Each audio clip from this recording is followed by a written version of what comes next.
I started as a writer, and then I became a writer-producer. I produced 2 films, and I watched what the directors were doing, and simply said, I can do that. So I just took over on the 3rd film. I produced and started directing. I watched the 2 directors and saw what they were doing. I looked to other films and studied them, the way the shots were laid out and so forth, and taught myself to direct. It's not so much watching them, but understanding how they were made, the preparation and willingness to deviate when necessary, especially if on a low budget. I also took every film I made seriously, and did my best on every one. These are the words of arguably one of the most important filmmakers in cinema history, even if it's debatable whether he could be considered a household name. Detroit native Roger Corman is, as he says, a writer, director, and producer, and almost indisputably the most prolific, successful filmmaker in both independent and cult film history. Corman got his start in the film business in the 50s, when he became the signature filmmaker of Samuel Arkoff's American International Pictures, helming a number of quickly and cheaply made, but very profitable, black and white westerns, sci-fis, thrillers, teenage gang pictures, dark comedies, and monster movies, including the original Little Shop of Horrors. In 1960, Corman wanted to make the move to color, and asked AIP for a slightly higher budget and longer schedule than he had been used to. His standard up to that point was $100,000 and a 10-day shooting schedule. AIP bumped it up to $200,000 and a 15-day schedule. For the Vincent Price starring House of Usher, a critical and commercial hit that kicked off Corman's iconic 8-film Poe cycle, all but one starring Price. By 1964, Corman's directorial talents were now well regarded enough, particularly by members of the French New Wave, that he became the youngest filmmaker ever to have a career retrospective at the Cinémathèque Française. But he was far from done. In fact, today, in 2023, at the age of 96, Corman is still active, continuing a career that has seen him direct over 50 movies and produce over 500. He has enjoyed subsequent retrospectives at the British Film Institute and the Museum of Modern Art. And in 2009, he was awarded an honorary Academy Award for his rich engendering of films and filmmakers. That second part referring to the fact that, as a producer, he also gave a number of other filmmakers their start, such as Francis Ford Coppola, Ron Howard, Martin Scorsese, Joe Dante, and James Cameron, and helped launch the careers of actors like Peter Fonda, Dennis Hopper, Bruce Dern, William Shatner, and Jack Nicholson. A teary-eyed Nicholson can even be seen getting emotional, discussing how important he considers his professional relationship and friendship with the man in Corman's World, the 2011 documentary all about his incredible career. And yet, even with all these accolades and the clear respect of his peers in the cinematic community, it's also true that, to many, the name Roger Corman will always be primarily associated with schlock, as a vast number of the films he has produced are certainly looked at as little more than B-movies. Corman has never made any apologies for this, discussing at length the relationship between art and commerce, and not denying the exploitive elements he has often happily indulged in to ensure his movies find an audience, despite many of them having much smaller releases than their big-budget, big-studio brethren. Corman's approach has certainly worked on many occasions, producing cult classics like Rock and Roll High School, Death Race 2000, Piranha, Slumber Party Massacre, and Sharktopus, to name only a handful. But perhaps not surprisingly, in a filmography as vast as Corman's, there are also plenty of entries that, despite feeling like they might share some ingredients with his more successful films, never quite made it to the same level of cult appreciation. Becoming a timeless cult favorite can be tough. Not even being based on one of comic books' most iconic cult heroes can necessarily guarantee it. The year is 1996, and Showtime and Roger Corman's Concord Pictures are ready to launch the next big comic book sci-fi action franchise with Vampirella. 9,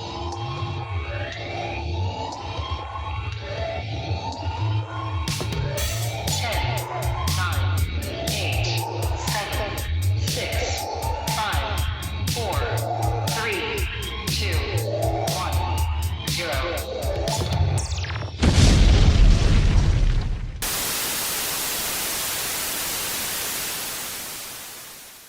Welcome once again to Failure to Franchise, the show dedicated to some of Hollywood's most infamous mistakes, missteps, and misfires. And, due to the naming conventions set up in today's movie, this is Vampa Trevor.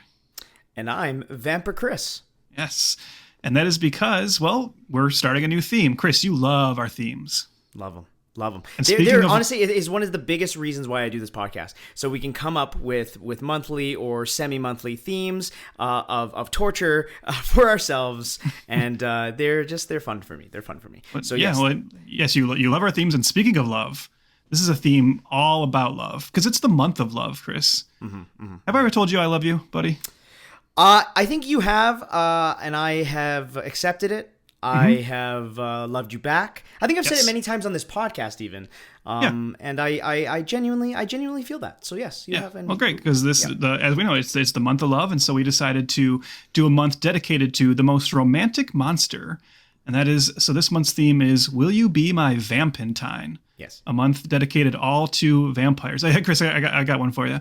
I want to review your movie. How's that? That was pretty good. Now I'm gonna put bat flapping that I'm leaving. I'm gone. Yeah, that's fine. I accept that. Yeah.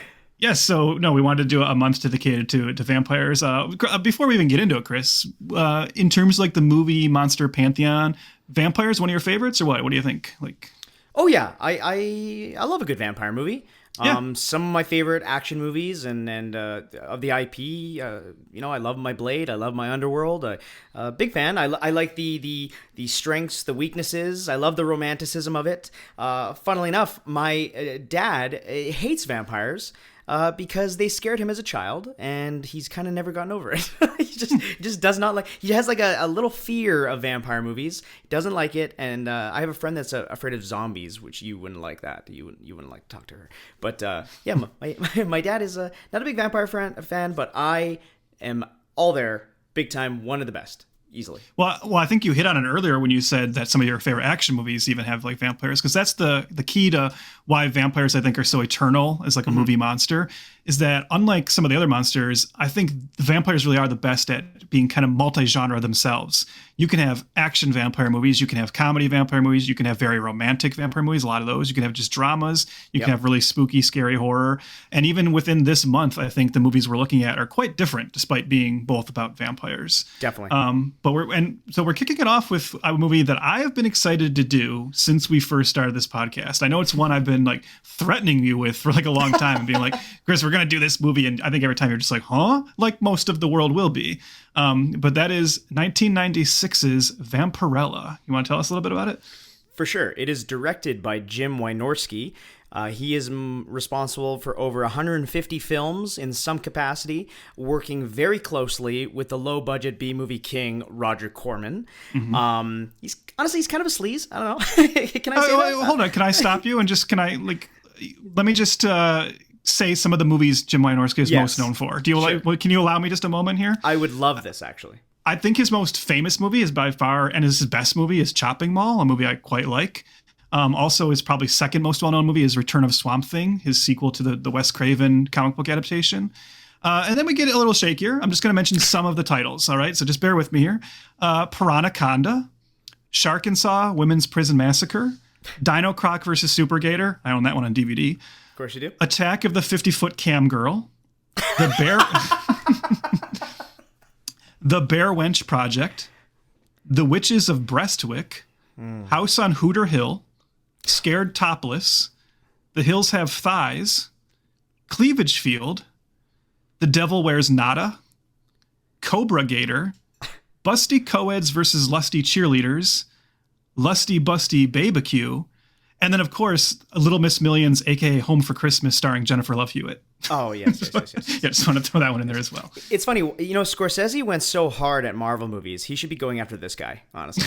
I bet Scorsese loves Jim Wynorski. Vampirella was written by Gary Garani. He is a co-writer on Pumpkinhead. Great. Have you ever seen Pumpkinhead? I have not seen Pumpkinhead. It is on my shame list, so I should probably... Trev gives me a Halloween shame list every year. about Yeah. 5 to 10 movies that I can get through that I've never seen before. So you know what? I'm going to preemptively put that on the list for 2023. Yeah. And just stop there. There's sequels. Don't worry about it. For sure. Like a lot of horror series. Yeah. This is based on the character created by Forrest J. Ackerman, who is kind of he's an interesting guy. I did a lot of research for this because I'm less involved in this community as my co-host Trev is. But Forrest J. Ackerman, he's credited as the first cosplayer. And the first cosplayer and the guy who coined the term sci-fi. Sorry, you were probably about to say that. I was about to say that, but that's crazy. Like, that's insane, right? Yeah. But just kind of and a little bit of a horror staple. Am I wrong? Like, he's kind of well known in the big time, right? The horror sci-fi community, like, he's a godfather of it. He's cool. Still I mean, obviously he passed in 2008, but he's a one of our eternal godfathers, very much beloved. And like, really, like, that's the thing too, like, nothing like bad or sinister has ever come out about him. He's just like one of these, like, this really good guy who is just very, very enthusiastic about sci-fi and horror. And as we get more into the history of this character, I'll say just a little bit more about his connection to where the character comes from. But yeah, definitely a legend. Two other people I should credit, not really on the movie per se, but just maybe Vampirella as a whole, is Frank Frazetta and Trina Robbins. Trina Robbins specifically, who really created the character's look and design, and Frank Frazetta, famous Frank Frazetta, like, oh man, he's well known across the another legend. Yeah. Another legend. Kind of made the costume, let's just say skimpier and skimpier as the years go by. She did the design, and then he made it a man. He made it a man. Yeah, manified it. Yeah, he male gazed it up. Yeah. The budget of this film is $1 million, and I have to say, this is an F2F first, Trev. This is our first direct-to-video film. Well, hold on, Chris. Actually, let me. It's not direct-to-video. It was direct-to-cable first. Oh. Okay, I'm keeping that in. I don't even need to edit that. Okay, it's direct to cable. So that is the reason why I couldn't find any financial information on if this movie made any money. Well, here's the thing, because it was made for a Showtime series called Roger Corman Presents, which was in like 95 and 96. Showtime came to Roger Corman and said, would you produce like a series of movies for us? And they did it once, and then it worked out well, and they did a second season. This was part of the second season. And like some of those he just like remade as older movies, but I think probably each episode probably had about a budget of $1 million. And you can say you don't have any financial information, but I will say this: one of the famous things about Roger Corman, who is himself a legend, a lot of legends in this episode actually. Yeah. Roger Corman, like, maybe the most legendary independent filmmaker of all time. I think that's probably somewhat indisputable at this point. But he's long always said that he only made one movie that didn't make money, that like lost him money, and this wasn't it. So I think it's safe to say, because it wasn't made for theatrical, because it was made for Showtime and then got a video release, I'm guessing it probably just kind of paid for itself, right? So I would say it wasn't a financial failure, at least for Roger Corman. I would think he probably made some kind of profit off of this, even if that was just Showtime, allowing him to do more. But. Well, it was not enough profit for them to give a shit that it's totally available on YouTube right now for the entire world to see. So that's how we watched it. It's on YouTube. Well, wait till the end of this episode and see if you want to go watch it. Well, that's great, because like there was a DVD release of it that's long out of print, and actually, I don't know if you looked it up, Chris, fetches a pretty penny on eBay for those hardcore Vampirella or Talissa Soto heads. I don't know, but no subsequent like re-release. Certainly not on Blu-ray. I doubt they would even be able to find the elements to like do a great transfer of it for Blu-ray. So yeah, it's probably a good thing. It's just sitting there on YouTube, and no one's worried about taking it down. Yeah. So, Trev, as I've said many times before, you are the horror aficionado. I don't have a relationship with this character of Vampirella. I did a lot of research prior because I like to come prepared, at least. Once in a while I come prepared. Sometimes I don't. We'll see. You be the judge. But this one, I really had never... I've never really heard of this character at all. Really? And in my research, so many people are like, oh, it's the one of the most popular or best running independent comics or characters of all time, and this and that. And I wasn't even really familiar with the crazy iconic design too of the skimpy little outfit. And I've gone to my fair share of conventions and this and that. but it really didn't have a lasting, I guess, impact with me, even by proxy. So Trev, maybe this is the good. Maybe most of our listeners are like me, honestly. Yeah, I think so. I was wondering about that because my assumption of Vampirella has always been kind of that it's a character that I think a lot of people know the name and not much else. And maybe if you show them an image, they go, oh, okay, yeah, I've seen that like as an image before, just from maybe seeing posters or some covers in comic book stores. But I was actually going to say, and I don't mean this as a slight at all, I think you'd agree.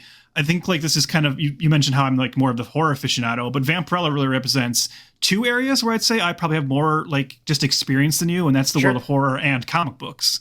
Like, you know, it's just those two things. Like I've been reading comic books since I was a little kid, and I've been a horror nut. So it's safe to say I was always kind of aware of Vampirella. I will say, on a level of like as in depth as I'm going to get talking about like the stories and the character, I'll be honest and say I didn't actually get into reading Vampirella comics until fairly recently. Like within the last few years, I kind of dove more in. But I will say I did a deep dive at that point. So the last few years, I've spent a lot of time reading it. But I've always been aware of the character because I've been going to comic book stores since I was a kid, and she's just kind of always been omnipresent. And you've always been a super horny nerd. Yeah, I've always been a perv. So I mean, you know. So Vampirella's origins date back a long time. This is a character that's been around for over 50 years now. She was created in 1969. Nice. And yeah, perfect. So the basically the backstory, I'll give like, you know, a quick version of it, as quick as I can be. I know you're rolling your eyes right now, Chris, but so there was a company in the 60s called Warren Publishing, run by James Warren. And he was creating these horror magazines. People should remember that in the 50s into the 60s, there was a big kind of boom called like the horror kid boom. Just America, there was a lot of fascination with horror and the classic monsters because those movies were starting to get shown on TV a lot more. They were selling like TV packages of the old Universal monster movies. So suddenly kids were really into classic monsters again. Mm-hmm. And that's where Warren Publishing started doing magazines like Famous Monsters of Filmland, which is the magazine Forrest J. Ackerman created, which is like a very iconic magazine in the world of horror. Just behind the scenes articles, how the makeup was done, profiles of the actors. Is that kind of like the first age of like Rue Morgue, would you say? Oh yeah, like Fangoria and Rue Morgue and Horror Hound, like those all owe like a debt to Famous Monsters of Filmland. That's where it all starts. Yeah. And James Warren also wanted to get into comic books. Well, the thing was, this is at the period where the Comic Code Authority had really cracked down on horror comics. You know, like the EC, Vault of Horror, Tales from the Crypt, Crypt of Fear, and all these other horror comic books were kind of really shuttered because the Comic Code Authority said you can't have like that kind of, you can't have monsters, you can't have violence. And James Warren was smart enough to say, well, if we publish horror comics but make them magazine-sized and call them magazines, we don't have to worry about the Comic Code Authority because we're not a comic book.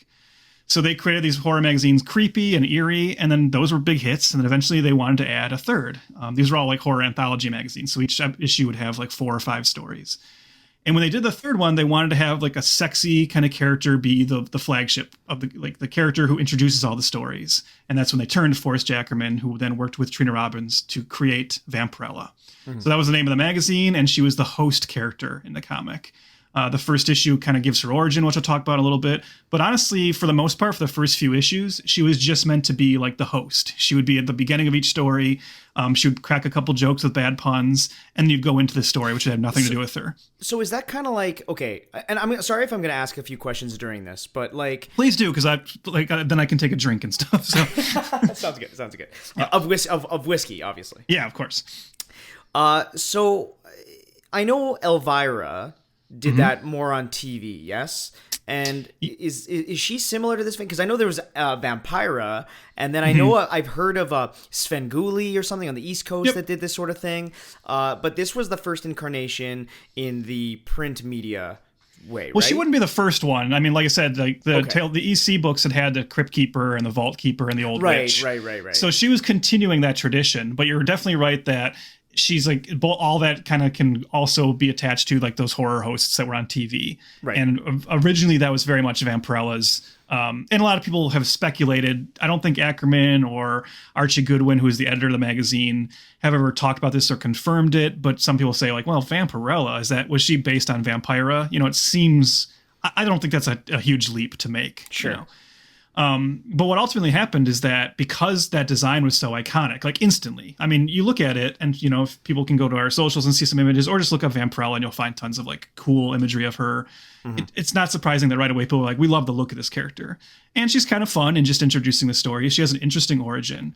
So people started like kind of being more into her than, necessarily the stories within the magazine. So they started like really giving her more stories herself and building up her mythology. And soon each issue had like a really long Vampirella story in it as well. And that's where she kind of becomes like more iconic. And then since then, to just kind of quickly wrap this part of it up, she's pretty much been around since then. There's been some fallow periods where she's been out of print. Eventually when the whole horror magazine boom ended, Warren did go out of business. So I think they got up to like issue like 112 or something, I think is when it ends, which is like in the early 80s. So it goes from like 69 to the early 80s. And Warren goes out of business, but they sell the rights to Vampirella to a company called Harris Publications. They run their own Vampirella comics for like a long time, kind of reinvent her a little bit. And then eventually they sell her out. Harris Publications decides that they don't really want to be in the comic business anymore. It's just not as profitable for them as they hoped. And they sell her to Dynamite Entertainment, which is still her publisher today.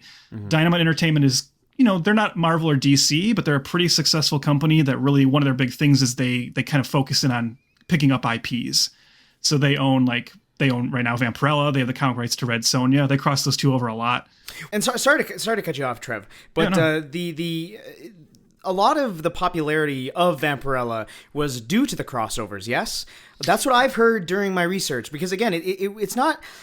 It's a famous character, but wasn't the popularity of this character more due to crossovers? So that kind of makes sense with Dynamite having a bunch of IPs. Yes.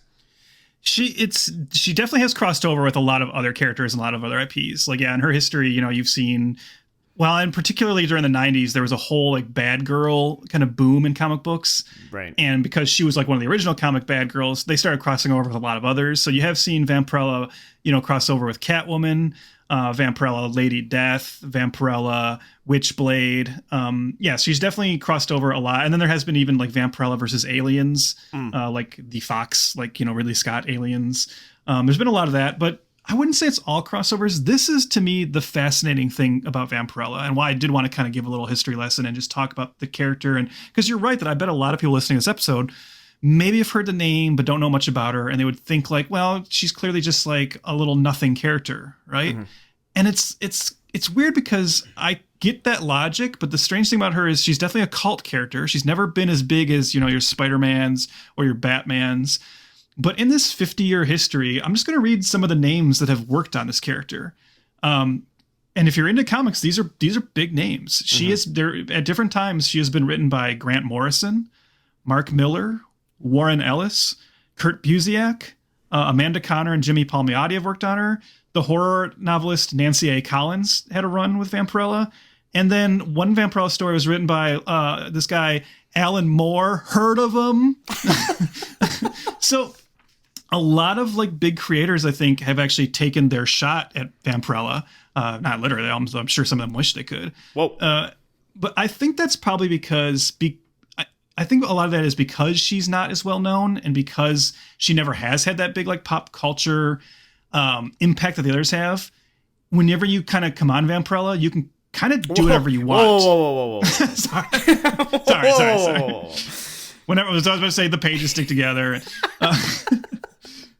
No, but I think what these creators are intrigued by is that her origin has already been like reworked and like reinvented, revamped, some might say, multiple times over this 50-year history.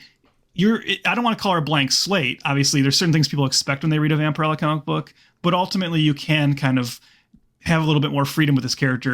You're not under the same pressure as writing Superman or Captain America, Well, I was about to say, really, there wasn't much of a classic iconic storyline for her entire run. Really, the only stuff that has stuck with her is, she's an alien from the planet Draculon, and her origin's a mix of Superman and Wonder Woman's coming back to Earth from that planet where blood flows like rivers of water. But really, that's about it. After they go everywhere they need to go. So yeah, and I got news for you. Like, I don't know if you noticed this research, that is not even always the case. You know, the Draculon thing has been like retconned at times where they've revealed that Draculon is not another planet. Instead, it's like it's a department of hell. They've changed things in some continuities to where she's actually the daughter of Lilith, the biblical character, Adam's first wife. So yeah, like sometimes they've like dropped the sci-fi elements. I think that happens. I think some writers want her to be more of a pure horror character than have any sci-fi element. Sure. So they'll drop the alien part of it. But we should say a little bit more about that original origin because it ties more into this movie. And this is the origin that's given in her first ever appearance in the first issue of Vampirella from Warren Publishing. As you mentioned, yes, there's a planet called Draculon. Their blood is water. And so basically by default, the entire like population of the planet are all vampires. But the problem is they're suffering a drought, essentially. Blood is running out on this planet. And at the same time, a spaceship with humans on it crash lands on the planet. Vampirella discovers them and attacks them, drinks their blood, and realizes, oh my God, these people have our water inside them. So she comes to Earth thinking, well, I'll be able to, I'm going to check it out and see what, maybe I can eventually, harvest this planet or whatever, or figure out kind of how to get this, the blood supply here to my planet. Right. And ultimately, over the course of her early stories, she falls in love with a human character who develops a serum for her that allows her to drink that's like a blood substitute. And she finds out that early Draculon ancestors had come to Earth and had become our vampires, but they're more evil. And she, after, she does kill some people early on, but then she kind of has a change of heart and decides to be a protector of humanity. It says like, well, because I have this serum now, I don't need to drink blood from people, so I will instead protect people from other vampires and ultimately other monsters and demons. So yes, she has a force for good. She's a superhero, but you also still get all the trappings of horror in her comics. Right. But I mean, now that all said, let's just the elephant in the room. The main reason she has been this iconic character for 50 years is the design. There's really no way around that. She is one of like the ultimate like sexy, female comic book characters. It's an incredible design. Like I know, designs like this are controversial now, and the discussion about the male gaze and how these kind of female characters are represented. But there's just no denying the power of that design and how like great it is. And there's been times where they've tried to give her new costumes and kind of de-sexify her a little bit, and pretty much every time the readers revolt and they end up going right back to the classic kind of red little swimsuit. Well, I do have to say that the costume design by Trina Robbins, who we said earlier, she's a feminist voice. She was the first female artist on a Wonder Woman title, and she knew what she was doing with this design. She's quoted saying, hey, she's supposed to be fun and sexy. Yeah. So it's like she understood the assignment. Right. Mm-hmm. So it was only until Frank Frazetta came along, I joked that he kept making it smaller and smaller. But again, they knew the audience, they knew what they were selling, and it's kind of stood the test of time in some way, shape, or form, especially among the indie crowd. But and like I said, horny nerds like Trev. Yeah. Well, and then you mentioned cosplay earlier. She's definitely like I think one of the most cosplayed characters. Definitely. Definitely. And like let's just say like good on those women who cosplay that. I'm not saying that like, oh, I'm glad they do it, but like that's you gotta have some guts to like cosplay as Vampirella and wear that costume in public. So for sure. But yeah, it's a very, very iconic look. Do you think that because it's so revealing, right? Mm-hmm. It's so revealing that do you think that's why it's hampered it for becoming a mainstream icon? That's interesting. That's an interesting question now. I don't think that would have been the case. Like, I don't think anybody would have had a problem with that in the 70s or 80s, and we'll, in a second here, we'll talk about how there were previous attempts to do something with Vampirella in that degree. I think now there would definitely be some discussions to be had. Like she's going to wear a trench coat now, right? Yeah, well, they're just going to completely change the costume, I think. Yeah. I don't know. Or if she's going to wear that costume for like one moment and they're going to make a joke about how you can't actually wear that, So, yeah, I don't know. But it's also, I wonder about that because, like I said, whenever they've tried to change in the comics, all the readership, including the female readership, don't like it. There is also an audience that just says like, no, we like, characters can be sexy, especially if they are kind of fun. And that's the other thing about Vampirella, too, is if you only see her in imagery, and it's a horror comic book, you might have the assumption, well, she must be like deadly serious. She must be this like really kind of sinister character. But I think a big part of, again, why she's popular with readers beyond the design is she's actually very fun. Yeah. She's got this kind of like bubbly personality and she cracks jokes a lot.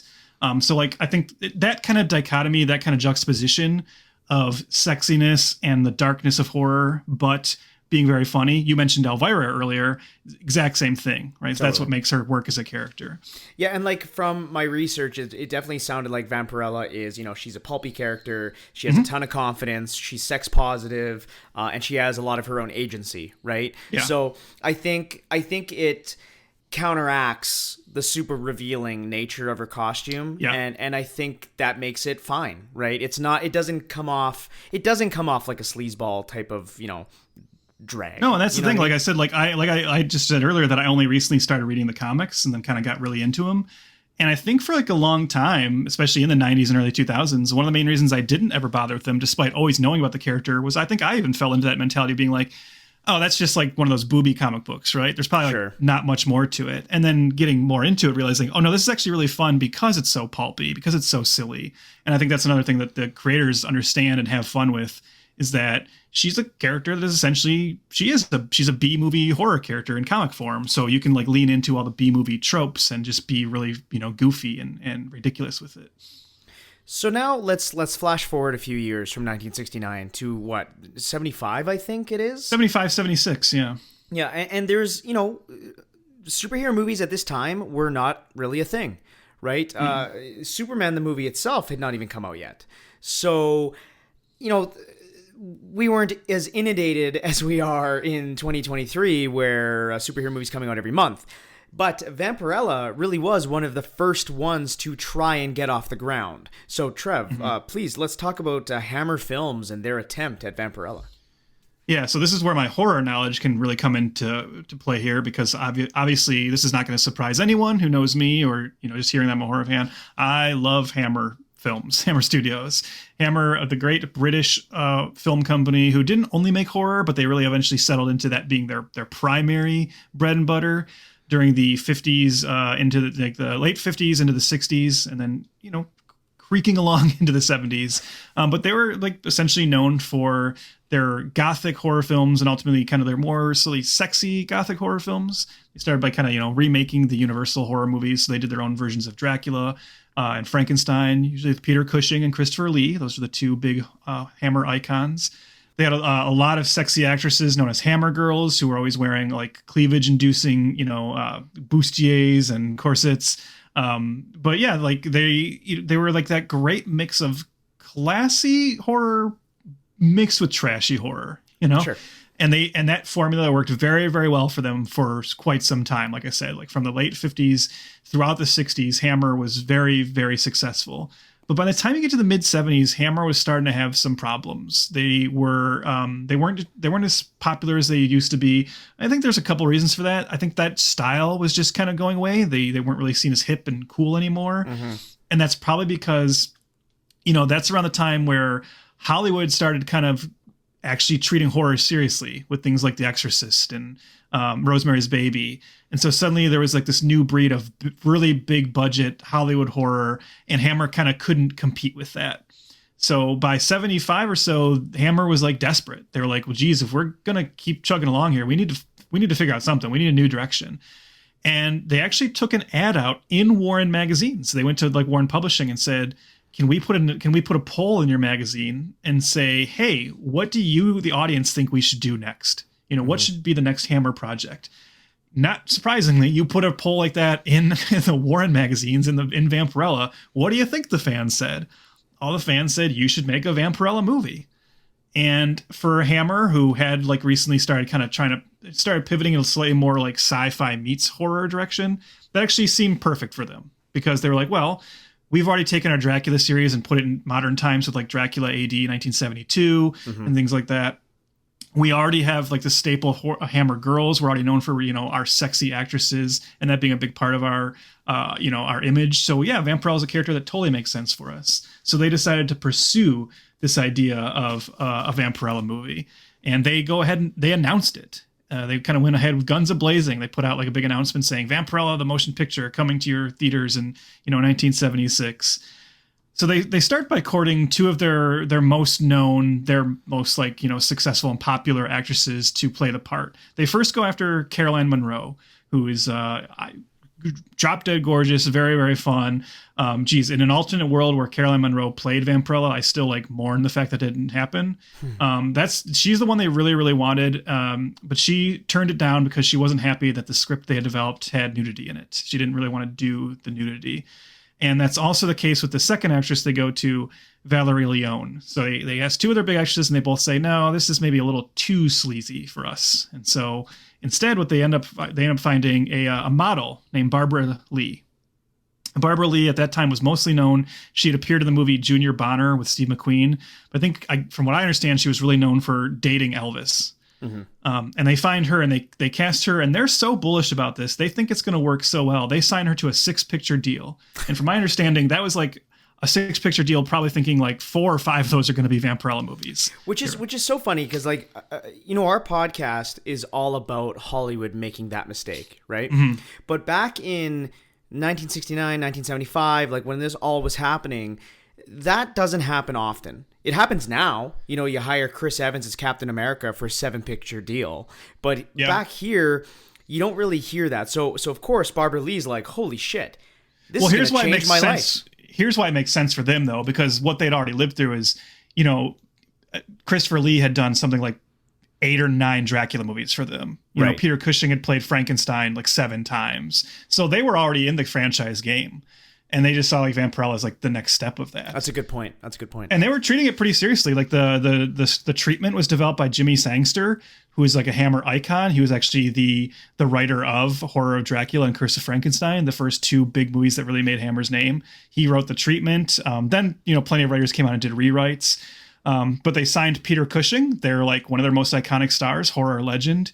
He was going to play Pendragon, who in the comics is one of Vampirella's main allies. He's kind of this like washed up magician that he knows real magic, but he kind of keeps that a secret, and he travels around in like a traveling carnival, acting like a shitty little like magician. But he's like kind of a drunk, and his best days are behind him. But he joins her, and helps her fight for good. And Peter Cushing signed onto that part. He said at the time that it was like he loved the script. He was very, very excited to do it. Barbara Lee went and had like I think she paid herself for this, but she had the costume made, and she started like wearing the costume to conventions and to investor meetings. And she actually got put, I think at least a few, she was on the cover of the Vampirella magazine. Like they were so sure this was going to happen. Usually the covers were these like great painted images of Vampirella, but they did a couple of covers with Barbara Lee in the costume. And yeah, it seemed like it was going to happen. And then it all started to fall apart. Apparently some of the American investors they were courting, because at this time Hammer was having such financial problems, they couldn't fund this movie themselves, so they wanted to work with like American International Pictures and some other companies, and they were all demanding a big American star be in it. I'd even read that some investors said, "Can you get like Paul Newman in it?" No, you can't get Paul Newman in Vampirella. As Vampirella. Yeah, imagine him in that costume. Well, actually, I'm imagining it. And now we need a 5-minute break. But yeah, so it just ultimately like fell apart even after they made the announcement and everything. And like I said, Barbara Lee was starting to already become known as the character. And she's said in like the years since that like just derailed her career. Yeah. I think because I think she was so associated with it that she was kind of embarrassed by not happening. And maybe she felt like, or I think she's claiming that a lot of people felt like maybe some of the failure of it was on her a little bit, but it not only derailed her career, but it really derailed Hammer. They kind of they never recovered from that. Like a couple of years after that, essentially they just went out of business and really were like a non-entity until in recent years they've come back in like a kind of a shadow form of the previous self. It's just like some other investment firms like bought the Hammer name and have like crapped out some new Hammer stuff, but yeah, they tried that. So that 76, we almost had our first Vampirella movie. That script is like kind of infamous. I've tried very, very hard to get a copy of that script because I really want to read it. It's pretty tough to find the actual PDF of it or whatever. But in just a couple years ago, they did do like a live reading of it with Caroline Munro in the UK. And I read some reports about it. It sounds pretty wacky. It does, keep like the basic idea of the Vampirella origin, the space element of it. But the whole movie takes place in like the Bermuda Triangle. and it's about like some other Draculon, or no, in this one, sorry, in the Hammer movie, it turns out that Draculon was like entirely wiped out by another alien race, and she's like the only survivor. It's almost the Frankulons. yeah, it's almost like they wanted to go even more Superman, you know. So she's like the only survivor of Draculon, and her and Pendragon are like, you know, like I said, working together in this carnival. But then she finds out that this member of the same alien race that destroyed her planet is now on Earth, and he's been like kidnapping people from the Bermuda Triangle. I don't know. It sounded very wacky. I'm sure, you know, as a swinging 70s Hammer Vampirella movie, it would have been very campy and over the top. There's obviously a part of me that wishes we had gotten it, but I don't know that it would have, you know, done any big favors for the character. Who knows? It's hard to say. But needless to say, that movie did not happen. No. So after that falls apart, after the Hammer movie falls apart, the rights, I think, get tossed around a little bit. There was a period in the early 80s where super producers Peter Guber and John Peters actually had the rights. And that's like, I think about that. Not that I believe those two would have made a good, great Vampirella movie, but like the idea of like a Hollywood studio, like, you know, with like Hollywood budget and production value, Vampirella movie from those two like very famous, notable producers. Because you got to imagine there probably would have been some like big Hollywood stars in that. And it would have had like that just kind of 80s excess vibe to it. And a giant spider. Yeah, definitely a giant spider. But yeah, like missing out on that one too is kind of a shame, especially when you consider where it goes next. Chris, can you talk about this? Yes. In the mid-90s, the rights finally passed to, as we've said, legend Roger Corman. And Jim Wynorski at the time, who did end up directing it. At the time, Wynorski wanted to cast Paula Abdul. You saw that too, eh? Well, that's what Barbara Lee says, and I wonder, like, because from what I understand, Barbara Lee, who, like we said, was supposed to play Vampirella originally, she apparently was like advocating to get a role in this one, and did meet with them. Like, obviously, I don't even think she thought she would play Vampirella. I think she just wanted to play something. Sure. And she's claimed that Wynorski wanted Paula Abdul, so maybe he told her that. He's always said in the years since that he really wanted Julie Strain. Julie Strain was a huge like B-movie icon at this time, and like if you're into like the like B movies at that time, or like just kind of just general sci-fi at the time, you probably know Julie Strain as just like a very iconic image. She was married to one of the creators of Teenage Mutant Ninja Turtles, but her whole thing is she's like very statuesque. I'm just gonna say, like, I get it. Like, I think if you picture Julie Strain in the Vampirella costume, that's like exactly the Vampirella that's on the page. So to me, especially at that time of 96, that's when she was like, Julie Strain was in all these like Cinemax movies I would always see late at night. You know, like that was her thing, was making those kind of softcore erotica movies. And that to me is like the perfect casting of that era. But that's not what happened. Someone else was forced on him, from what I understand, by the other entities involved. Yes. Well, first of all, I got to say, of course, Wynorski, director of Hills Have Thighs, would want maybe a little softcore actress, Julie Strain. Well, yeah, look, the one thing we'll say about Wynorski is he's never denied that a big part of his, like, you know, his filmmaking approach is he is here to show flesh quite eagerly. There's a great documentary about Jim Wynorski called Papatopoulos. Oh my god! which is like completely filmed during him making one of his movies, and it's just showing, you know, kind of the way he interacts with his actresses and his mentality about, you know, he comes from that old school exploitation, you know those times, which I'll talk a little bit more about during the review, because it's just him and Corman. You know, there's a famous story about Roger Corman, even, where he would tell his directors, you know, make sure you have like either an action scene or nudity every 10 minutes. Because that was the thing about these exploitation B movies they were making. They had they were trying to make the movies that would somehow get the audiences. They don't have the budgets of the studios. So what's the alternative? Fun action or nudity, you know? Yeah. And Wynorski is not ashamed of that. Yeah. Explosions or fire explosions. You know what I'm saying? Okay. So Wynorski had a friend in Gary Garani, who at this time was a self-proclaimed Vampirella aficionado. He is hired to write this script, and they cast Talissa Soto. Now, listener, Talissa Soto hasn't done much, but what we should all know her from is the original Mortal Kombat film. So she played Princess Katana in both those movies. Other than that, she was a Bond girl in License to Kill, yes? Yes, yeah. That's what it was too.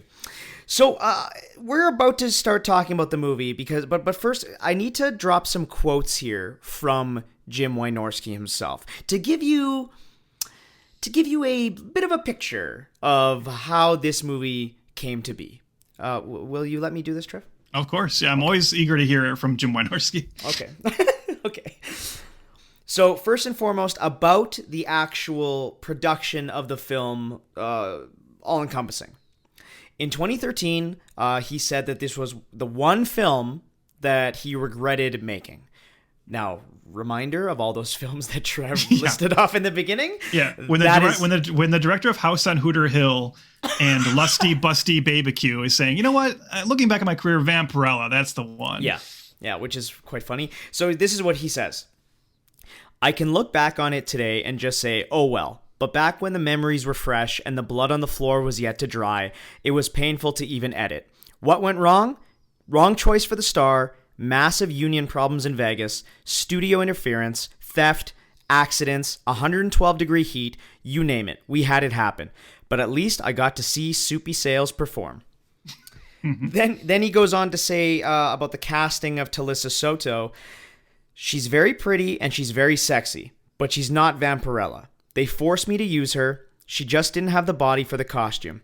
I should have had Julie Strain, but they didn't think Julie Strain meant anything, so they put somebody wrong in the role.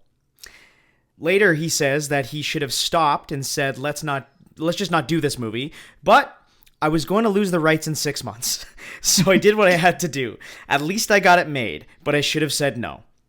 And then Gary Garani came out saying, talking about Talisa Soto. He says, it would have been so simple to cast the latest Baywatch bimbo in this part.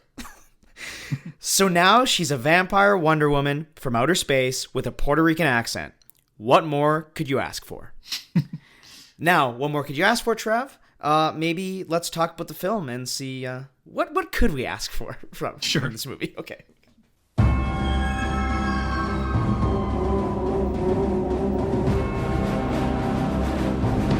30 centuries ago, on the ancient planet Draculon, a murder. Remember me as you rot in hell. And an intergalactic chase. There, third one from the sun, primitive planet. Lead a princess to planet Earth. Vampirella.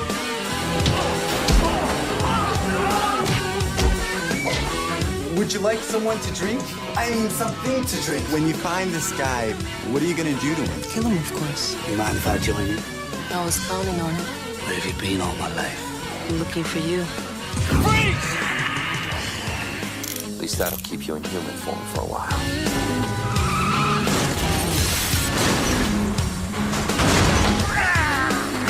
For over 40 centuries, the human race has dominated this planet. It's time for a change. We're running out of time. We may have a global nightmare on our hands unless we can locate and neutralize Vlad's nerve center. This war will begin in less than 24 hours. I'm sorry to disappoint you, Ravenhair. Once you drained of every last drop of blood. Even now, I can hear the blood pumping through your veins. It won't be long now. You truly are one of us. Guess again. Talisa Soto, Roger Daltrey, Vampirella.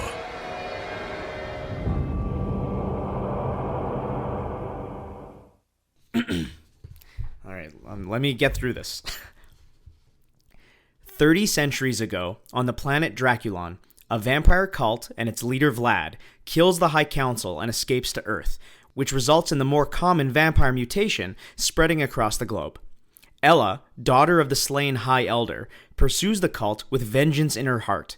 Thrown off course and shipwrecked for centuries on Mars, she eventually gets to Earth as a stowaway on a manned expedition led by the famous director John Landis, who I was really surprised to see allowed to fly anything, if I'm being honest. On present-day Earth, Adam Van Helsing works for a paramilitary group dedicated to hunting the supernatural, called Purge. Ella now takes on the name Vampirella and must form an uneasy alliance with Purge in order to locate Vlad and stop the apocalypse of humanity. Very great. Let's just pause for a moment and applaud you for the John Landis joke. Thank you. Thank you very much. I was very happy. I was waiting to say that to you all week. Chris, as someone a little bit more familiar with this movie and definitely more familiar with the character, if you don't mind, I'll speak first to this. Okay. And I honestly don't remember if I saw this movie at the time. I definitely remember when it was out, and I know kind of the early talk of it was this is a somewhat embarrassing movie, and that's the thing. I think what I watching it now, as we said, you can watch it on YouTube. You watch it, you realize that comic book movie fans today kind of don't know how good they have it. Because this movie is very much a flashback to a different time in comic book movie history. You had mentioned how in the 70s, comic book movies weren't very prevalent. But even into the 80s and into the 90s, they were really treated differently. Every once in a while, you'd get a good high-profile one. You mentioned Superman. Obviously, there was the Tim Burton Batman movies. But what ultimately happens is in like the wake of those, other studios would be like, oh, I guess there's money to be made in comic books. But they still didn't take it very seriously, So throughout the 90s, we were getting a lot of like just super shitty, half-hearted, cheap superhero movies, right? And that's coming from studios. And you think this one is in the hands of Roger Corman and Jim Wynorski. That's like a different level, right? So it's already a comic book movie from an era when comic book movies weren't taken seriously, and then it's being made on the cheap for like this like TV series, and that's the thing. Like you watch Vampirella, it's so cheap. It's so clearly made with like little passion for most of the people involved. It's just full of like embarrassing moments, bad performances. And it really is. It does like a pretty big disservice to the character. It's definitely not the movie this character deserves. I kind of love it. like here's the thing. Like Chris, I'm sure that doesn't surprise you, right? So like that's where I'm going to preface this whole thing. Like everything I just said is true. By no means am I here to say this is a good movie. Do I think it's a fun movie to watch? Yes, I do. Like that's the important demarcation for me here. Is that for me, this is a bad movie that kind of transcends into being the right kind of bad movie. This is like an entertaining bad movie for me. And I think a lot of that comes from watching it and being like, wow, this is the Vampirella movie that exists. And when you're like familiar with the character, like a lot of the decisions they make and just how ridiculous it is, I had a really good time with this. I think it's kind of a blast, even though it's bad. And I think it's because it's bad is why I had a blast. And I also just say there is something kind of nostalgic about this era. Like I was just saying, like, yes, a lot of like what I hate about this era is prevalent here. But when you get, 20 or so years removed from that, there's some things in here too where I look at it and go, oh my God, there was like a real like car crash in this with like an actual explosion. They did a real stunt, it's right. You don't get like cheap like B movies anymore. So there's like some kind of like production value and stuff. That's where you go like, you don't even get that in high end Marvel movies anymore. I was like watching this and I was like, wow, this wasn't filmed in a volume. They like went to Vegas. They filmed in a real casino. Apparently that was not great for the production, but hey, it's there on screen, and there are a couple fun things about this. So I don't know. I'm guessing I liked it more than you. That would be my guess. But I'll just say like I like it because it's a piece of shit. Like that's right. the important thing to keep in mind. I think this is a great sit down with your friends, drink some beers, eat some pizza kind of movie. And I'm going to echo most of what you've said. I don't kind of love it though. I think that's a little overboard. It's also short too. That's another big part of it too. For sure. Like I didn't feel like I was gonna blow my brains out watching this. You know what I mean? Like, but it, there's a YouTube channel that me and you absolutely adore, and I'm sure some of our listeners know about Red Letter Media. And they do a series called Best of the Worst. And this feels like one of those types of films that they take. Yes. They watch a series of bad movies and they watch them all and then they get drunk and then they talk about them. And then they deem the best of the worst crop of pieces of shit. And this is definitely a movie that would be on that table. and one of the movies they would watch. Or like if this movie was like more readily available, this would be like perfect fodder for like Riff Tracks or Mystery Science Theater. Absolutely. Yeah. So on that level, yes, there's enjoyment to be had. It was silly. I was laughing a bunch, and we'll get to certain parts that I thought were just like so cheap and so terrible that I was laughing. And I actually rarely text you when I watch things because we like to surprise each other of what we thought about it on live on the podcast. But I did message you a couple things that I thought were really funny. Yeah, this is a piece of shit. Like it's a piece of shit, but it's not a piece of shit that is trying to be a piece of shit. You know what I mean? It's like a happy accident of just everybody did everything wrong. You know? Well, that's the best kind of piece of shit, right? Absolutely. Like, my least favorite thing are bad movies that are trying to be bad movies. Exactly. And that's why this is great, because they were trying to make a real Vampirella movie with the worst kind of resources, like from the wrong director to the wrong leading lady to even, I mean, I love Roger Corman, but probably not the right producer for this. So sure.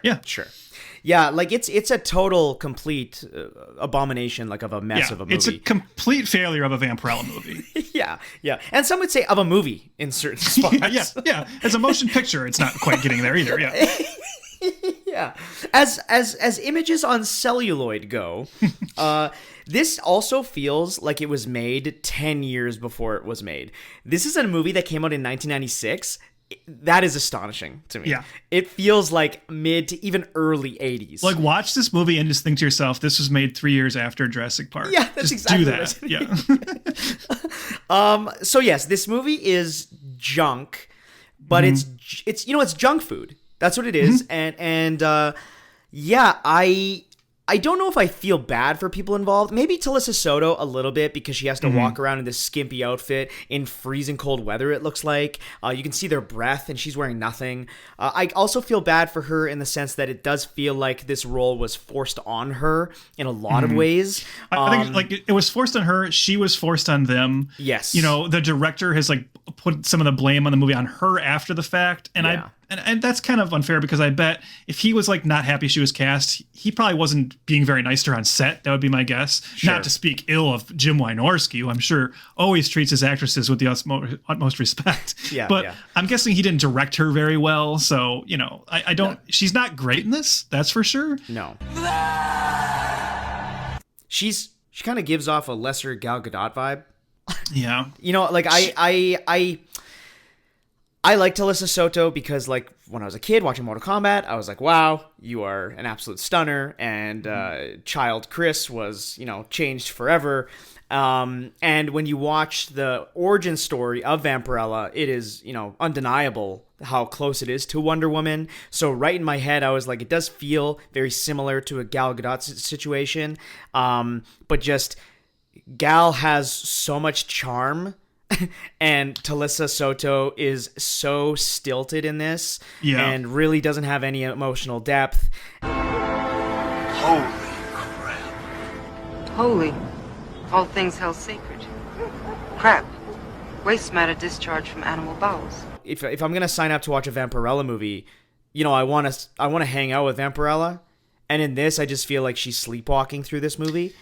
And again, is it her fault? I don't know. Is it Jim Wynorski's fault? Probably. I think it's chaos, right? It's chaos. I think some of it is on the script as well, because she's not fun. She's stiff, but I mentioned earlier how the character of Vampirella in the comics is surprisingly like kind of light and goofy and silly. Sure. And the script is not doing that at all. No. Like Talissa Soto is at her best in this movie whenever she just has to stand there and look sexy, because of course she can nail that. Yeah. But then in terms of like the narrative and the way the script treats the character, they're playing her deadly serious. Which is like definitely the wrong approach to make with Vampirella. You need we're going to fall in love with the character if she's got personality, if she's, she's bubbly and goofy and smiles sometimes, and the movie's like not doing that. They're playing her like a stone cold Avenger, and that's not what we're here for. No. And the only actor having an absolute ball of a time is lead singer of The Who, Roger Daltrey, playing Vlad. He is the guy that, kills Vampirella's dad, flees to Earth, populates vampires on Earth, because now in this canon, when they crossed into the atmosphere, they lost, like their genome was changed and basically became the vampires that we know from our human lore, right? Mm-hmm. While the Vampirella character, can walk during the day. Yes, can he walk during the day? Do we know about that? Vampirella? I believe Vampirella can walk during the day, yes. Right. Oh, right. No, that's what it is. It's that when they bite somebody, they kill them. But now the new vampires actually make other vampires. On Dracula, that doesn't happen. That's what it is. But yes, Vlad is hilarious in this movie. This man's arm acting. Okay, did you notice that after I texted you? Have you always noticed the arm acting, or did I finally bring it? The one thing I always knew about this, like I said, I can't remember how much of this I saw in the past. I know I'd seen some of it, because the one thing I always remember about this movie, and when I would talk to people about it in like the years leading up to this podcast, it'd just be like, if this guy came up in conversation, like, did you know there was a Vampirella movie? And of course, most people say no. They go, and even if they know the character, they're like, what? There's a movie? And then obviously the next thing I would always say is, yeah, and do you know who plays the bad guy? Do you know who plays Dracula? And they're like, and then you like, oh, it's a B movie from the 90s. I don't know, Lance Henriksen, Eric Roberts. No, Roger Daltrey, the lead singer of The Who, proving that, obviously Tommy himself, you can start your acting career in a movie from the great Ken Russell. That doesn't mean you ain't eventually going to be in a Jim Wynorski movie. It's a fickle industry, know. And we should say the reason Roger Daltrey did this movie, from what I understand, I don't know if this is confirmed anywhere, but I've heard that Keith Moon, the deceased great member of The Who was obviously great friends with Roger Daltrey, I read that he was like a big Vampirella fan. And so like when this came around, Roger Daltrey wanted to do it as like a tribute to his friend who had passed away years prior. So this was like supposed to be like a tribute to Keith Moon. But, what a tribute. What a tribute. But like you said, Roger Daltrey is having fun, right? And like he's I think Roger Daltrey is actually a great screen presence. He's really good in Tommy. He had like a recurring part on the Highlander show, which I used to watch during the 90s. I know he's done some like Shakespeare work. Mm-hmm. He's the one actor who in this, he knows what he's doing, right? He knows what kind of movie he's in, and he's going for it. So yeah, like the arm acting, his facial expressions, how he speaks with like the teeth in. Yeah, he's the only one that knows how to speak through those teeth, by the way. Nobody else does. He gets it. While like Talisa Soto, her tongue always hits the top of those teeth. This is what I am. And it's just so bad. It's so bad. He's the only one who's he's the only one who realizes he's in a Roger Corman movie. That's the weird thing. It's like it's strange how this is a cheap B movie made for Showtime, and they're playing so much of it too seriously. Yeah. Like if the whole movie was on Daltrey's vibe, it would be way better. If they were like trying to make a goofy movie, it would, I mean, I already think it's kind of fun, but I think it would be more legitimately fun if everybody could get on his wavelength. Definitely. And we're not saying he's good, because he's not. He's giving a bad performance, but he's giving the right kind of bad performance. He's just having a ball. Just who do you think you're talking to? Dracula bitch! I am Vlad! Dracula Eternal, the most powerful vampire on this or any other planet. You will not destroy me, Ravenhair. I will engulf you, body and soul, in my own time. Yeah, he's having a blast. And you nailed it by saying that most people aren't taking it, the way it should be as a Roger Corman production. Because even the production itself is just, it looks so bad. Like it's so thrown together. Like the High Council chamber just looks like a couple chairs in a warehouse.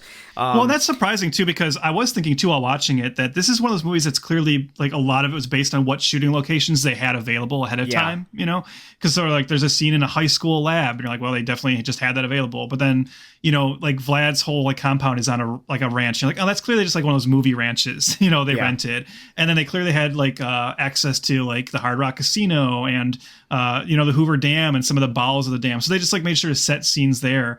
But the thing, like they have some like decent locations. They don't have either the time or the inclination to film them in an interesting way. Mm-hmm. Yeah, they had access to Jim Wynorski's motel room where he obviously talks to where all the women. Where auditioned all the actresses. Yes. again, there's like cheap latex suits that the vampires wear so they can go to Brazil and be outside, which is just hilarious. They look like just like, black condoms. They do this, by the way, in that scene, which I thought was hilarious. They torture a guy named Carlos. They hang him upside down. Carlos is is another gang vampire. Like he's like a head of a vampire gang in Brazil, like a cartel. And they flip him upside down, hang him from the ceiling, and they shoot out the ceiling, and they give him the old dick ray approach, where the sunlight goes right to his dick and it's burning it off, which I've heard has been deemed illegal, akin to waterboarding. So there's that, if I'm not mistaken. I like also, you mentioned the high school scene. I actually really liked the idea of a vampire who has been here now for 3,000 years, deciding to kind of live a normal life as maybe not a human, but have a human family. I like that idea too, although that is one of the moments where you realize, like you said, like what's broken about this movie, right? Because it's a great idea that they don't do the right thing with, or they don't explore. So you mentioned, at the beginning of the movie, Vlad and some of his acolytes escape Draculon and come to Earth. And then when Vampirella gets here 30 centuries later, or whatever it is, she's tracking them down, and she finds Trax is his name, one of like Vlad's main lieutenants. And as you just said, he's disassociated himself from Vlad. He's distanced himself, and he's trying to lead a normal life. He's like a college professor, I think they call him, even though it's clearly a high school lab. He's a college professor who only teaches classes at night on the supernatural, and he's like a supernatural debunker. And it like actually raises like all these questions, because he says he has like a human family, and it's like, well, do they know he's a vampire? But like when Vampirella shows up, he's basically telling her like, no, it's like, that's not me anymore. Yes, what we did to your family and the rest of Draculon was awful. I hate Vlad now. And for a second, I was like, is this movie getting interesting? Like, is she going to team up with one of the people she came to kill? No, she kills him. Yeah, throws him out a window. Yeah, it's like, oh, all right. So there goes like one of the few interesting ideas the movie had. It doesn't really know what to do with it. No.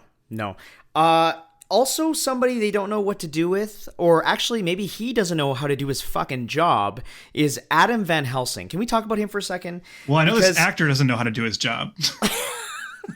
I mean, we don't like to shit talk actors. Don't shit talk Richard Joseph Paul, a man with 3 first names, okay? But he plays Adam Van Helsing, a descendant of, the Van Helsing name after all these years. Who is Vampirella's like great love in the comics. Yes. But this man works for this paramilitary organization. This guy is an idiot, and he's the best they got. Again, they're trying to find Vlad on Earth. That's why they kind of team up with Vampirella to be like, we got to get Vlad, so help us out kind of thing.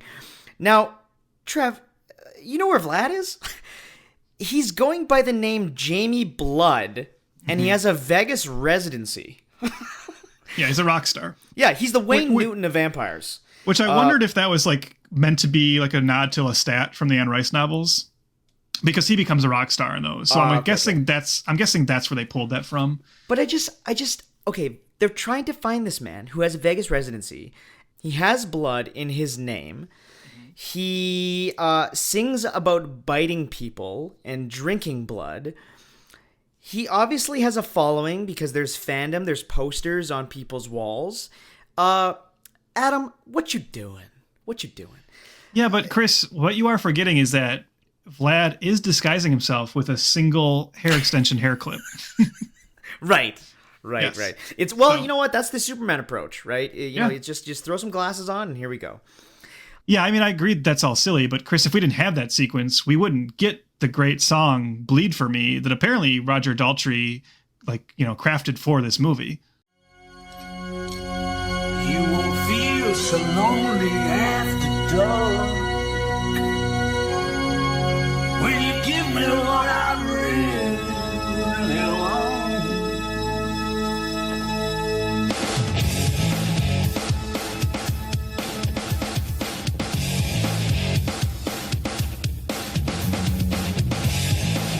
When I taste you, you know I'm here.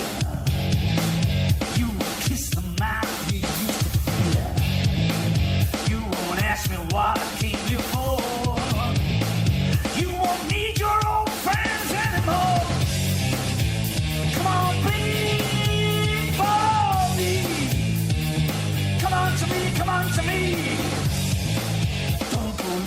yourself in the mirror. All you do is start to disappear. This is what it's gonna be, young blood. You can really never get enough. Give it to me. Be still, be brave, be free. Come on, please, follow me. Do unto me, do unto me. Come on, please, follow me. I put the fire on you, come on, put the fire on me. I think that song actually is kind of a banger. I'm not gonna claim it's up there with the Who's best, you know? Sure. but I was kind of nodding my head along with it a little bit. I don't know if banger is the right word, but well, yes, banger for this kind of movie. Yes. It is a song with musical notes. Yes, it is. Yes. Again, back to how stupid Adam Van Helsing is. When they discover that there might be vampires from outer space, they're like, "Oh, tell me I'm dreaming." Like that's the final stretch, you know? Like the whole world has been around supernatural beings, but one's from space. Oh, aliens. What? Not a thing. And then I did like where he gets surprised that a girl who hangs out with Vlad at night with the name Vampirella is a vampire. That was my favorite in that motel room when he was like, "Oh wow, like I never would have known." This man, he's in charge. He's in charge. Well, Chris, while we're mentioning some of the cast, though, I was curious if you noticed that there was a F2F alum in here. Did this pop I you knew. at all? Oh, I did. Okay. A recent alum. Very recent alum. So we talked about Trax, one of Vlad's lieutenants. Let's talk about the other lieutenant, Demos, played by Brian Bloom. Brian Bloom, who we very recently talked about as one of the writers and stars of the A-Team. Yeah. Were you excited to see him? No, but no, who would be? When he popped up, I was very much like I recognized him right away from something. Yeah, that's how I was like, why do I know this guy? That was like my whole, Yeah, but he's actually given kind of a fun little performance here. I'm not gonna lie, like he is one of the ones that sort of gets it. Yes. Yeah. Yeah, no, I think he's also just one of the ones who's like a little bit more of a real actor. I don't know. Well, you say that. Do you know that he has 215 acting credits on IMDb right now? This guy he's fucking. Well, everywhere. I think a lot of that is voice acting, right? Yes. Not to shit on voice actors. No, we don't like to shit talk voice actors. We really don't. We actually, I think we treat voice actors with more respect than Hollywood does. Yes, absolutely. Like I want voice actors to still keep getting voice work, but instead Chris Pratt gets it all. So yes, or voice actors who get their jump into live action form are actually able to carry over, a la Ashley Eckstein. But all good. Doesn't matter. All good. Back to talking about Roger Corman and the design of this film. Okay, how it all looks like it's filmed on cheapy warehouses and little access to a room here or there. Did you like the anti-vampire gun that was just a big flashlight? Yeah, that's set up and then just used once on a henchman, like not even like one of the main vampires. I know. Yeah. Also, I think this is a good time to talk about the costume, because talking about cheaping out or making it not like it should be. Yeah. As we've said, the Vampirella look, the costume is very iconic. It's had some incarnations, but usually it sticks to a similar look. In this film, there was quite a big battle of why they changed it. Trev, you alerted me to some promotional stills with Talissa Soto in the iconic costume and the reasons why they changed. Well, I mean, so she did a photo shoot early on wearing the traditional comic Vampirella costume, and I sent those pictures to you. I think it looks great. I think she looks I think it looks awesome. She apparently raised some concerns where she was worried that if she wore that costume, there might be some wardrobe malfunctions, which I thought was odd because, I mean, I'm pretty sure boob glue and boob tape existed at that point, The scientific terms. Yes, of course. But she's the one who kind of pushed for, in the movie, the costume to be redesigned and some extra straps be added and it to be slightly less revealing. And I know that's another thing I definitely, what I do remember about this movie being out at the time is that was already like a bone of contention. Like I said, when people change the Vampirella costume, people aren't happy about it. And I think even though it's still, she's showing more flesh than she's not, But people still weren't happy that it's not the true Vampirella costume. And then seeing that photo shoot, I kind of wish they had just run with the original myself, even. Not for like the pervy reasons, just I think it looked great. I think it looked better than the one she wears in the movie. Yeah. The one she wears in the movie does look, like, it looks cheap. You know, there's just no way around it. Like, well, I was about to say that it is definitely not as flattering as I think they think it was going to be. It is noticeably more wrinkled up. It looks kind of made with cheap latex. And also, okay, that upside down gold triangle on her crotch with a certain lighting in this film just looks like a giant bush. That's all I could see. And it was just, it just looks silly. Like, it just looked bad. It looked cheap and bad and thrown together. And again, not as flattering as they wanted. And I'm not anti-bush. I don't want to make fun of actors with bushes. Okay. It just didn't look the way that I think they wanted it to look because we're using Roger Corman lighting and the cruise and the B-movie atmosphere. So yeah, no, it's if people haven't seen it, it's hard to describe, but that costume, when you see her in it, like, you kind of instantly know how cheap this movie is. Like, that's the thing, is it looks like it looks like the Vampirella costume from a Roger Corman Vampirella movie. Like, that's the best way to put it. Yeah, totally. It's kind of unfortunate. I also find it funny that Roger Corman's films are like all the same. When they start out super sci-fi and then we got to go to Earth. You know, it just feels like, to be fair, that is the Vampirella story. Like, that's one thing I will, like, you know, we said that the writer was a Vampirella super fan.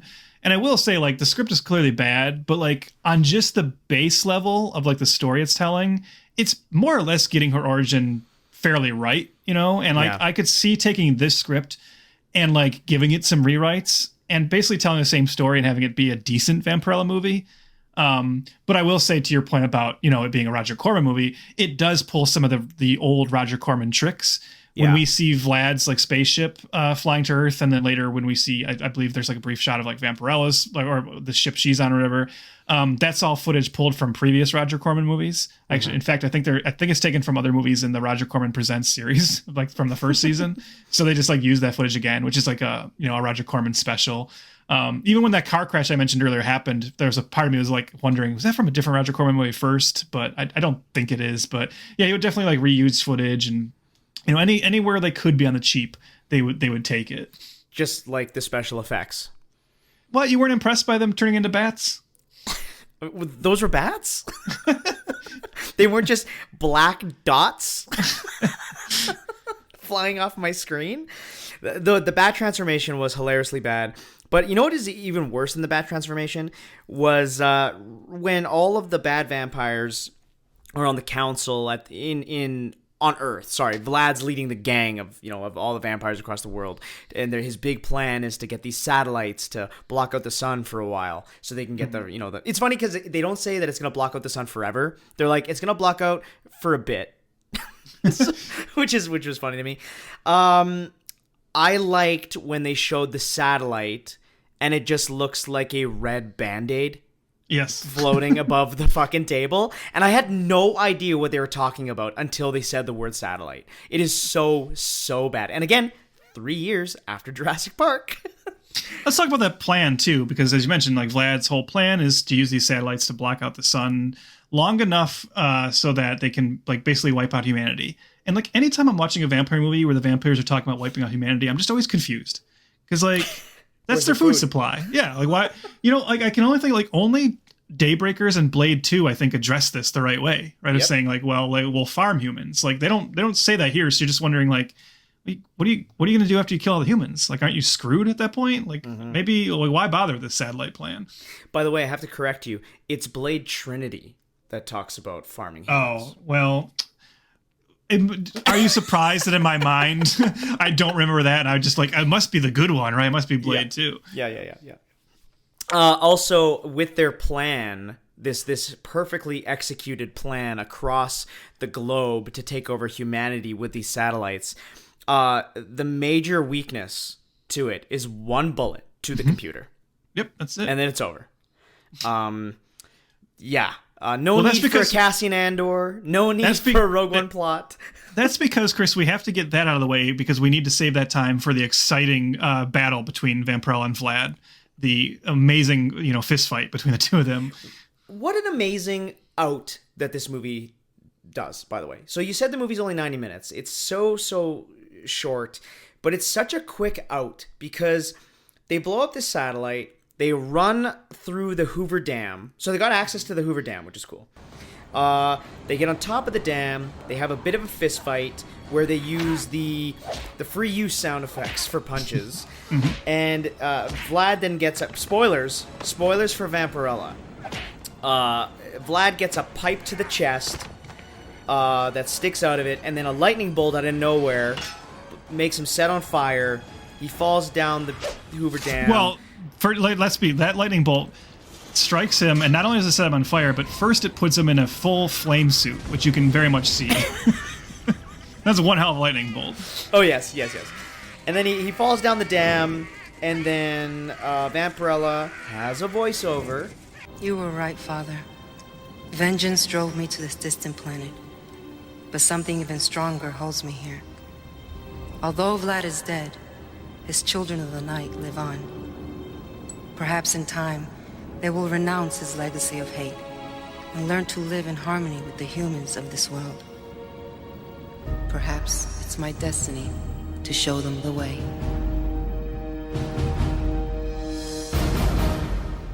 Credits. Yep.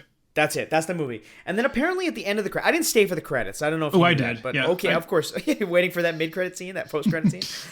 But I guess it does tease the next film being Dark Avenger of Death. Is that what it was? Death. It says Vampirella will return in Death's Dark Avenger. Yeah. Yes. That didn't happen, folks. No, it did not.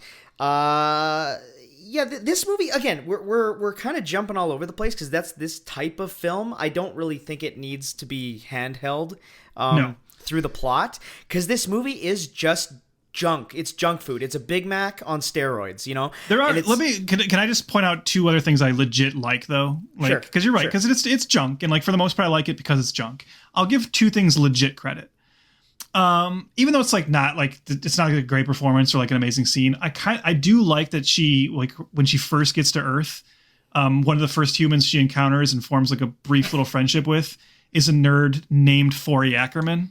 And And I thought that was a nice, like, you know, tribute to Forrest Ackerman, who, by the way, the real Forrest Ackerman is also in the movie. He is shown in the crowd dancing to Bleed for Me at the casino. Right. But I did like that the nerd was named Forrest Ackerman, and he actually gives her the name Vampirella. So I thought that was like a nice little touch. Ella, vampire girl. Vampirella. And then the other thing I like legit liked on a conceptual level, again, this movie has some things that are like cool ideas that it just doesn't know what to do with, is for a Vampirella movie, it's a pretty cool idea when they lock her up with Adam. Like the bad guys capture Adam, lock her up, and then take away her serum. So she does have the serum in this. She has to have it every 24 hours or else she'll get the bloodlust. Mm-hmm. And they take the serum away saying eventually, you know, once you get the bloodlust, you will have to kill Adam. And then she's like trying to fight that. I like that. That's something I want to see in a Vampirella movie, you know. Well, what's nice, what I like about that too is that we've seen that type of scene so many times now in vampire film and lore and IP. Like even just, hey, you need some strength, bite me. You know, that happens in I think every single vampire movie I've ever seen. But it is cool to know that this was like this was like one of, I don't want to say the first, that's not what it is, but it's the first vampire superhero movie to do it, you know? Mm-hmm. And I kind of give it a little bit of credit there, but that scene is genuinely pretty good. Yeah. And Talisa Soto is pretty solid in it too. When she's able to kind of let loose a little bit, and just kind of hiss and kind of freak out a bit, she's not terrible in it. Yeah. It's everything emotionally every time. That's bad. Yeah. I do like too, like in just a matter of like them being like, we don't even want to bother dealing with this. Like, do we have to try to explain where she gets the serum from and how she makes it? No, let's just say she has a lifetime supply somehow in this one little bracelet on her arm. A serum she has to take every 24 hours. And she says, I was able to like miniaturize my lifetime supply and it's all here. Like, huh? Also, my favorite line of the film comes from Lieutenant Walsh, the true head of Purge, who is weary of Vampirella the whole movie and doesn't trust her until the script needs him to trust her. But at the end of the movie, they're like, Vampirella, go get him. go get Vlad, do it. And then he looks over at his scientist friend and he goes, after 30 centuries, she's finally gonna nail Vlad. That was my favorite line. that couldn't have been a mistake, right? Can I just ask you really quick? Coming from sleazeball fucking what's his name? Wynorski. Can I just ask you quickly too? Like, they keep hammering home, like in the dialogue, that it's her stepfather who is like the High Elder on Draculon that Vlad killed. Did you notice that? She's always like, my stepfather, and then like, I can't believe you killed my stepfather.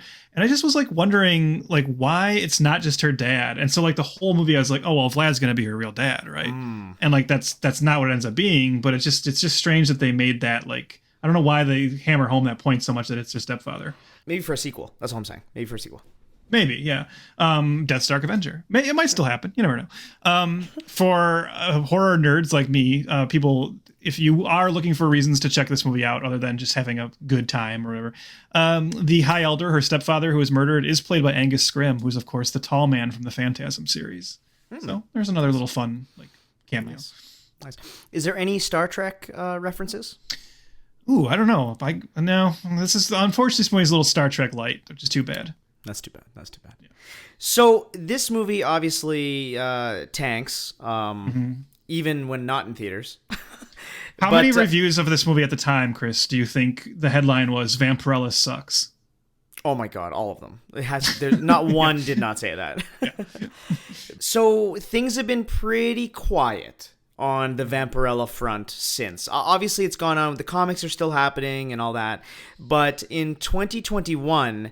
Dynamite Entertainment, the actual rights holders of the comic book, in league with, get this, Trev, the infamous Mike the Pike Productions, announced a deal that they're going to make a new feature film that also includes TV rights. So first off, can I just jump in real quick? I know you got something to say, but there is no way that costume happens or this movie happens, right?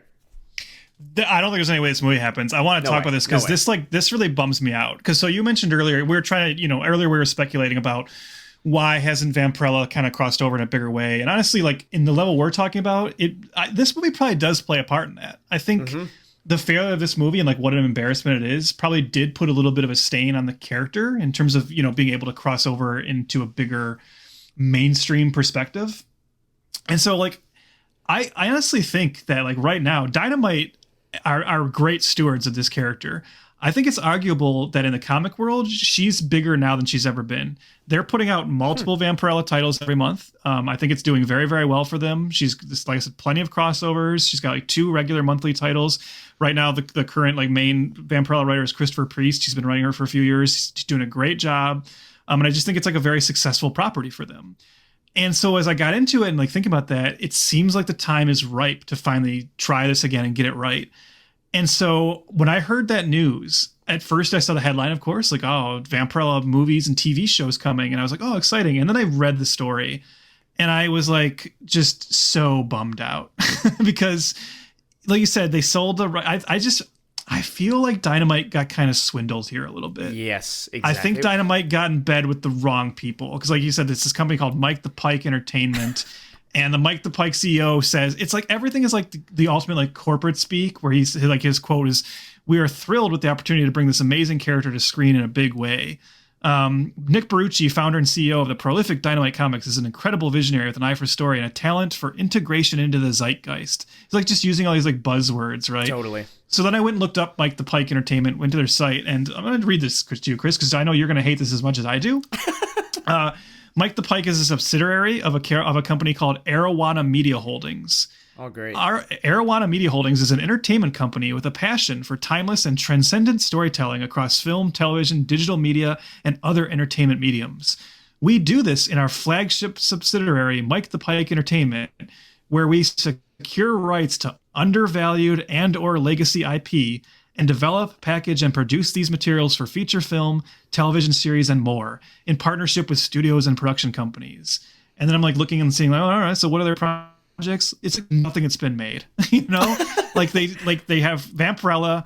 They got the rights to some like YA novel called Wish, and then like another like vampire book series called Silverwing. And I don't think any of these things have gone like into production. Right. And I'm just like, God damn this. Like, I definitely think Dynamite got swindled here and sold the rights to the wrong people. And not that I'm guessing that's probably because there's not a lot of legit companies. They're like banging down their doors to get Vampirella. And that's to me what the bummer is, because I honestly think probably like on a streaming series, or maybe even I think an animated series or an animated movie would be the right thing to do with this character, because then you can actually kind of get around the concerns about the costume. I don't think anybody will complain about the costume in an animated form.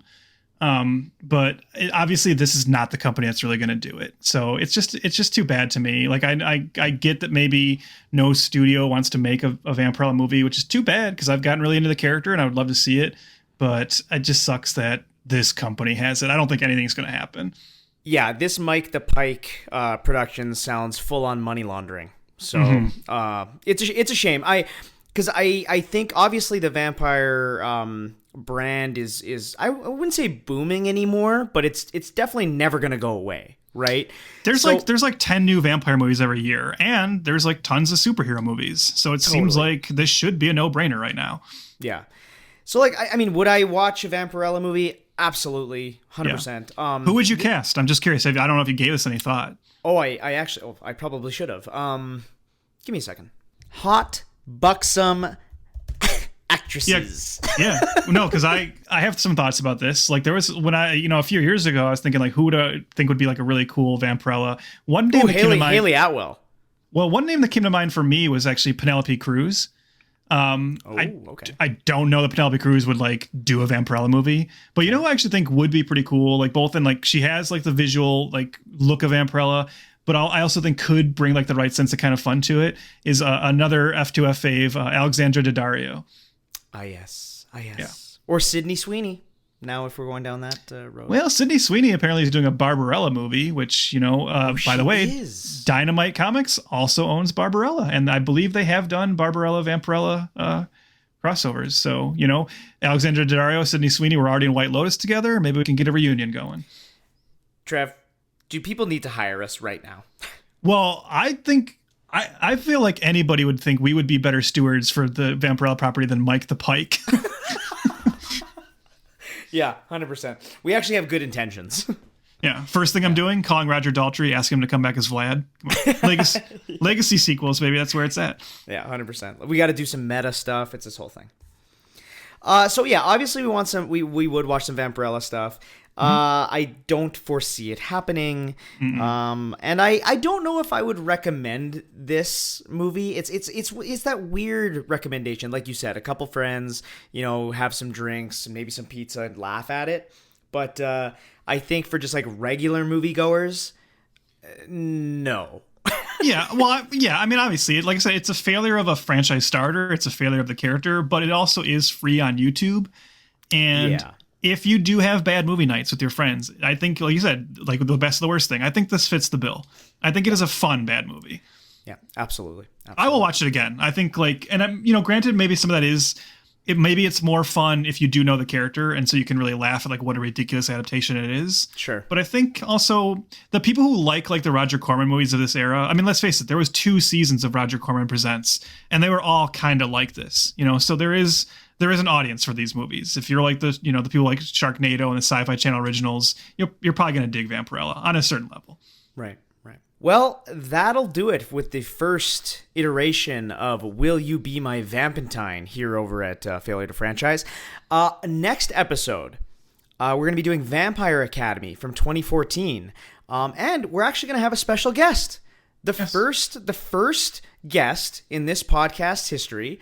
So everybody who hates listening to us or is a little just done with us, we're gonna have a special guest, and I'm very very excited for it. I'm looking forward to it big time.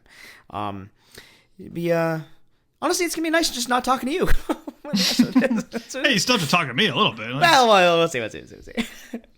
So just follow along at F2F Pod. That's at F2, the number 2F Pod on all the socials. Like us there, like us everywhere.